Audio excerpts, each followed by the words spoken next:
Hello everyone, hello PS4 users. I think I have to start this video with an apology. I'm really sorry that the vendor reset video that I put out this week didn't address PS4 players, and in fact it sort of just glossed over them. I was basically saying this is what I'm going to cover going forward.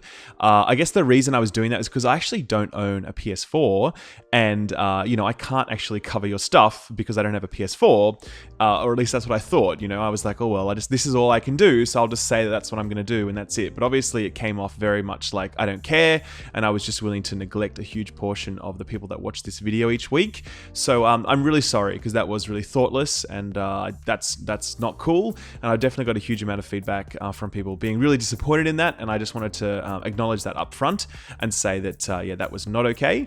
So it's forced me to double down and find a solution to this. So what I did was I got in touch with someone who is a very regular, tweets at me very regularly. His name is Livy, and he's a really awesome community member, very active on Twitter, and a really strong player.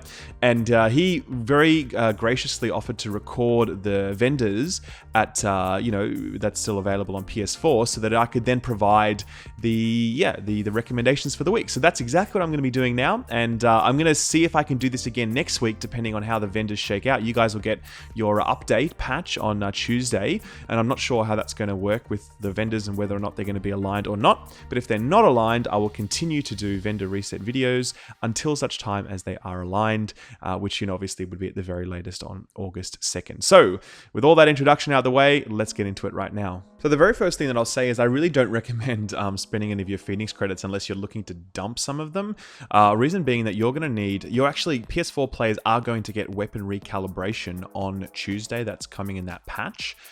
Regardless of whether or not you have the underground expansion. And you're also going to get the new weapons available on that same day. You will get 229 level gear, you'll get the new weapons, and you'll also get weapon recalibration. And in my view is, don't spend any of your Phoenix credits. Save them all up, because you want to be able to recalibrate as many weapons as possible. You're going to get a lot of new loot at gear score 229, and some of those new weapons are really, really strong. In particular, the G36 assault rifle and the SVD marksman rifle are both excellent weapons, and you probably want to recalibrate some of those when you get those drops, at which point you want to have those Phoenix credits on hand, because it's around about 110 Phoenix credits for one recalibration, and it becomes more and more expensive each time you do that on the same weapon.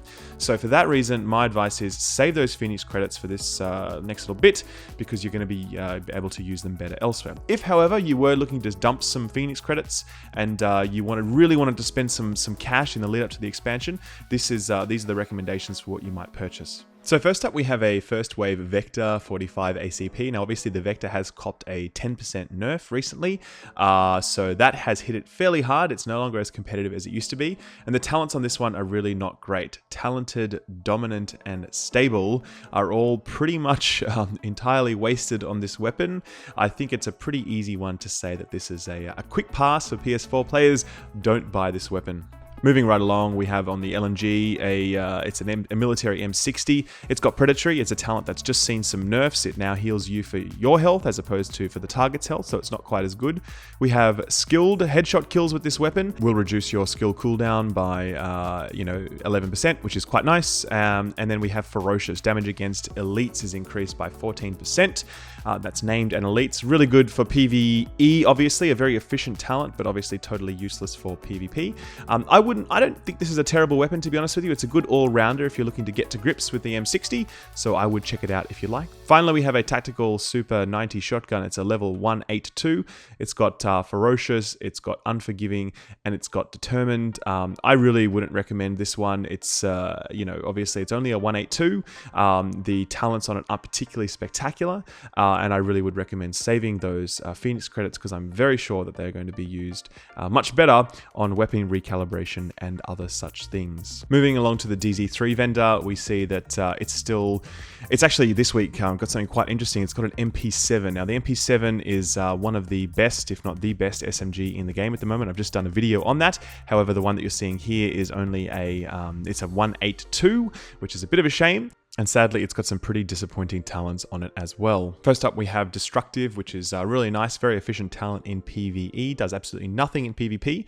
Swift is a totally wasted talent on SMG because the SMG reload time is already so fast, and Competent weapon damage is increased when you use a skill. It's perfectly fine for certain builds that are running, that are using skills frequently, but most people aren't doing that. They're sort of using them every sort of 20 to 30 seconds as opposed to every 10 seconds, so it's a bit of a missed opportunity there. So overall, this is not a great one to be purchasing. I would definitely be saving your Darkzone credits for that. Next up, we have a pistol, which is 163, so I'm really not going to talk about this one. I'm just going to skip over it very quickly and say don't buy it. You're going to get some far more powerful pistols very soon. And I guess that sort of segues into these next two as well. You've got two 204 pistols here. You've got an M9 and a PF45. There is a pistol coming in the expansion that you will get your hands on very quickly, I'm sure, or even in the 1.3 update, I'll say, even if you don't get the expansion. And it's going to it has a huge amount of base damage on it, just massive. They've completely rebalanced the base damage of pistols, and yeah, you're instantly going to be replacing your pistols when you move into patch 1.3 and the underground.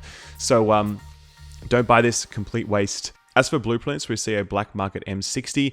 Now, interestingly enough, you can't actually craft 229 weapons in 1.3 or the expansion. They are not there yet. I'm not sure if they'll be added later, but there is none available at the moment. So 204 is still the best you can get, and the M60 is not a bad LMG.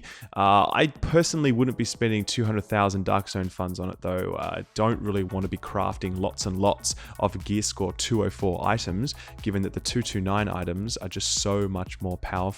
And the same sort of logic goes for the other options that are available there, the black market SASG and the SOCON MK20. These are not blueprints that are worth your Darkzone funds, so steer clear of those. Oh, and I forgot to mention that there's also a LVOAC blueprint there as well, which you can get, but the same thing goes. I wouldn't recommend picking it up. I'd recommend chasing a 229 weapon in the 1.3 patch because that's going to be better bang for your buck. At the DZ3 Vendor, we have a really nice scope with headshot damage and accuracy, so I'd recommend picking that one up. It's not too bad at all.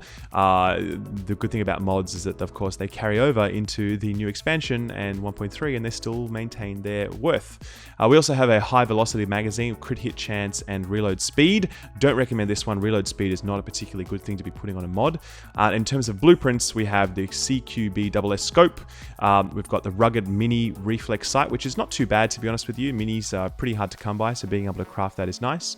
We have a flash hider, which is accuracy minimum, and the last one has hip fire accuracy on it. I don't recommend any hip fire accuracy mods. We should not be modding for hip fire accuracy.